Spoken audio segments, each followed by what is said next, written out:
Good morning everyone. तो 11th class के physics की क्लास में अपन जो जब पिछली क्लास में पढ़ रहे थे उसी से आगे अपन यहाँ शुरू करेंगे। तो अपन सर्कुलर मोशन की बात कर रहे थे पिछली क्लास में, 2D मोशन, वृत्तीय गति की बात कर रहे थे। और वृत्तीय गति से संबंध में अपन ने बहुत सारी बातें करी। आज अपन जो है इसके अभिकेंद्रीय बल की बात करेंगे। अभिकेंद्रीय बल वह अभिकेंद्रीय त्वरण,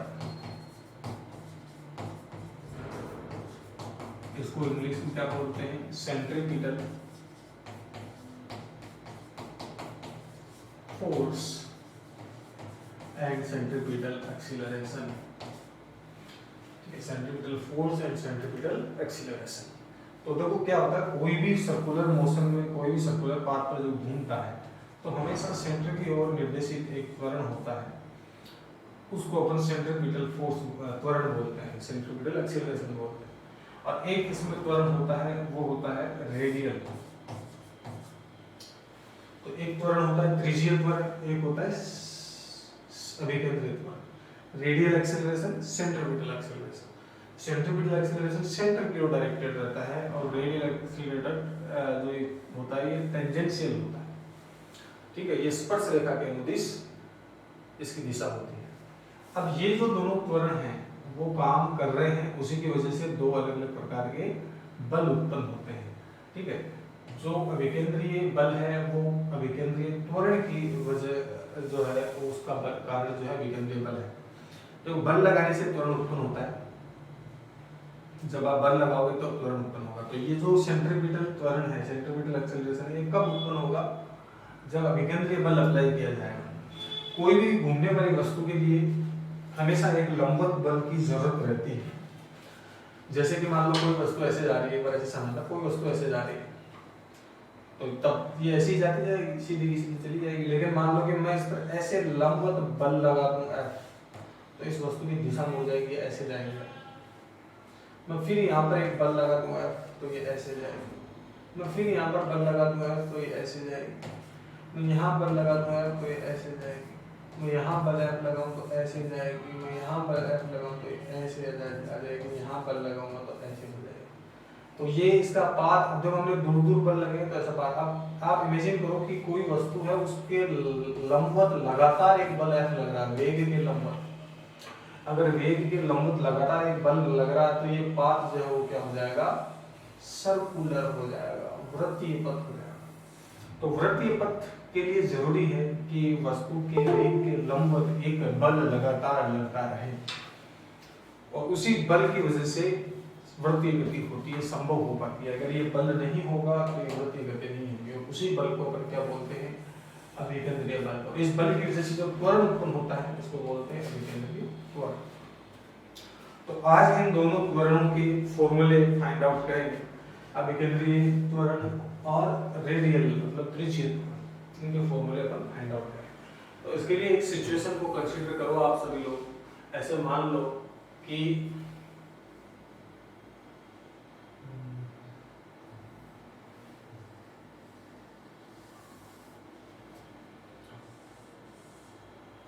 ये एक सर्कुलर पाथ पर घूम रहा कोई पार्टिकल r त्रिज्या के, ये पॉइंट P के ऊपर किसी टाइम t पर कोई पार्टिकल है।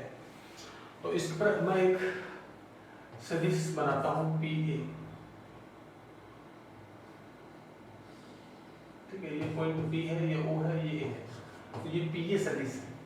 तो इस PA सदिश के मैं दो घटक बना सकता हूं।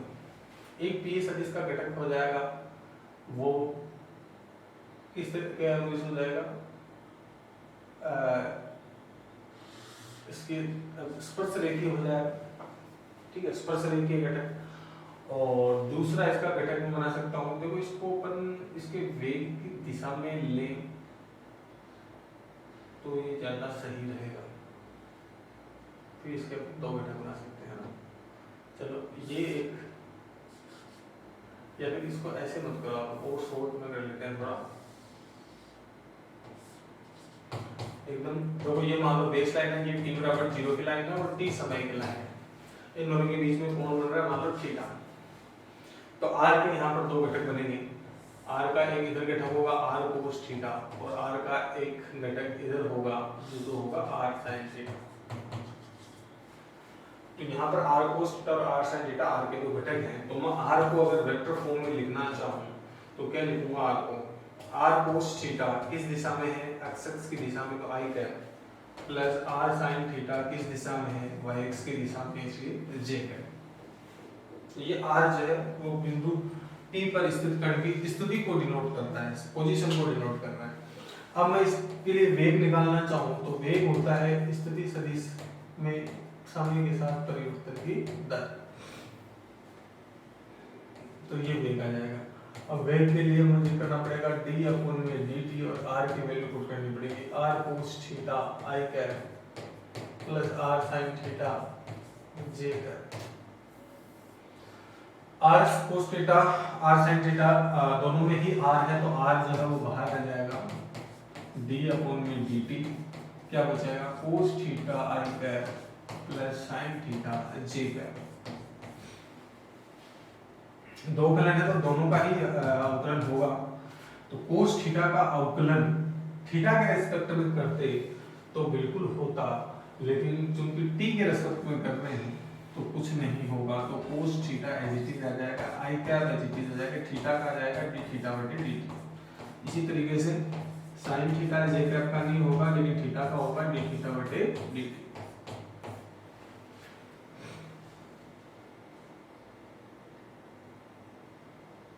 समझ गए बात को?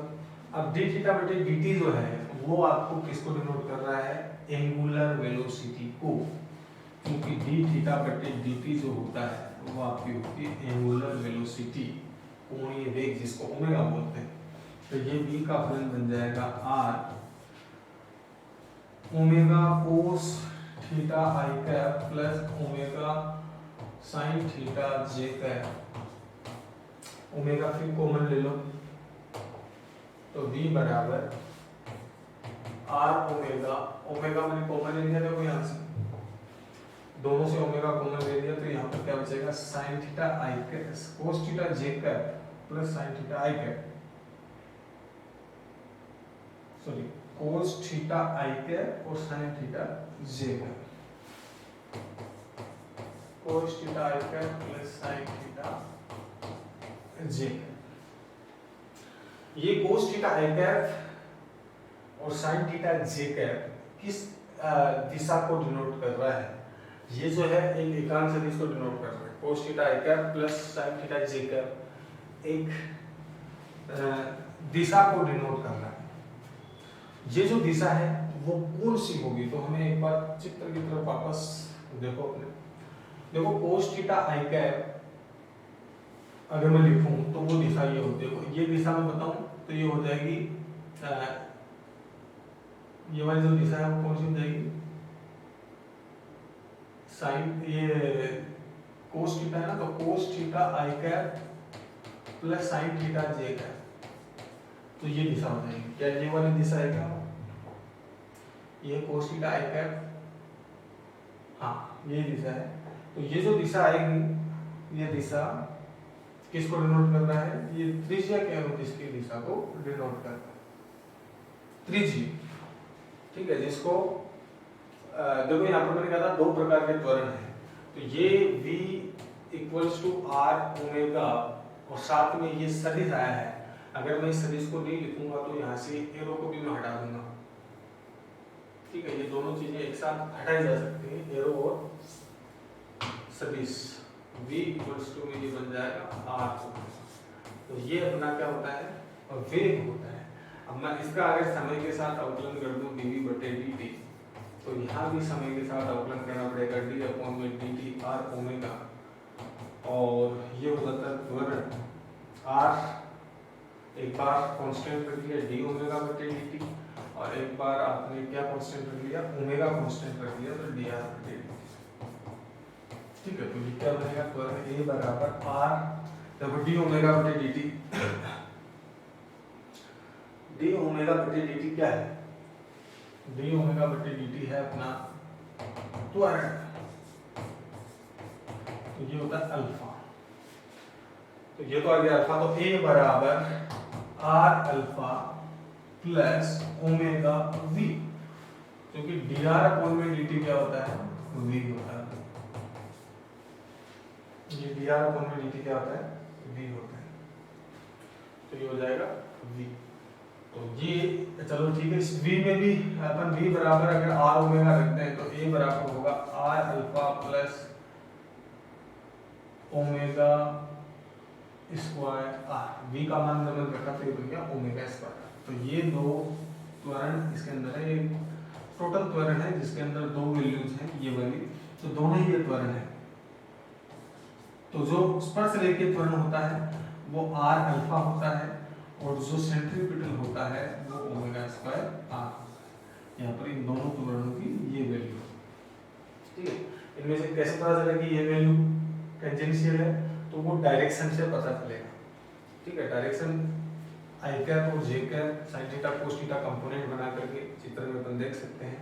तो उससे जो है ये टेंजेंशियल डायरेक्शन आएगी और ये केंद्र की तरफ या केंद्र से बाहर की तरफ रेडियस के बाहर की तरफ आएगा, ठीक है। तो उससे अपन को इसका आइडिया लगेगा।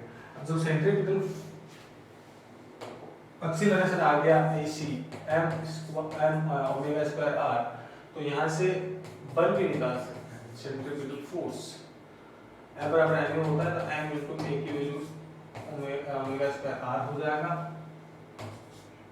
अब v बराबर r ओमेगा होता है, तो ओमेगा बराबर क्या हो जाएगा, v बटे r।